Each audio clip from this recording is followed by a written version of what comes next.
Vazhavara saint Mary's Yakobaya സുറിയാനി പള്ളിയിൽ 8 ദിവസങ്ങളിലായി നടന്നു വന്നിരുന്ന പരിശുദ്ധ ദൈവമാതാവിന്റെ ജനന തിരുനാൾ സമാപിച്ചു. സമാപന ദിവസം വിശുദ്ധ മൂന്നിന്മേൽ കുർബാനയും കുരിശടിയിലേക്ക് റാസയും നടന്നു.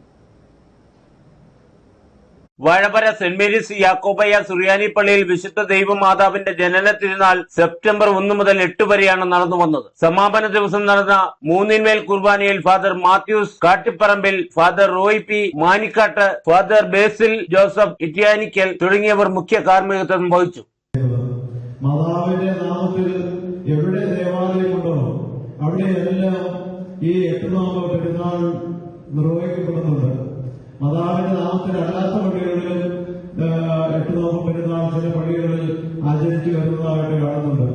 എന്താണ് ദൈവമാതാവിന് ഇത്രയേറെ പ്രത്യേകത എന്ന് ചോദിക്കുമ്പോൾ, വചനത്തിലൂടെ നമ്മൾ കണ്ടുപിടിക്കുമ്പോൾ മാതാവിന് ദൈവത്തിന്റെ കൃപ ലഭിച്ചുകൊണ്ടാണ് എന്ന് നമുക്ക് മനസ്സിലാക്കുവാനായിട്ട് കഴിയും. ആ ഗബ്രിയേൽ ദൂതൻ വന്ന് അറിയിച്ചത്, കൃപ നിറഞ്ഞവളെ നിനക്ക് സമാധാനം എന്ന് പറഞ്ഞപ്പോൾ മാതാവ് പരിഭ്രമിച്ചു. ഇതെന്തോ ഒരു വചനം എന്നുള്ളതായ ആ ഭയം ഉള്ളിൽ നിറയുകയും ദൈവത്തിന്റെ പരിശുദ്ധാത്മാവ് നിന്നോട് കൂടെയുണ്ട്.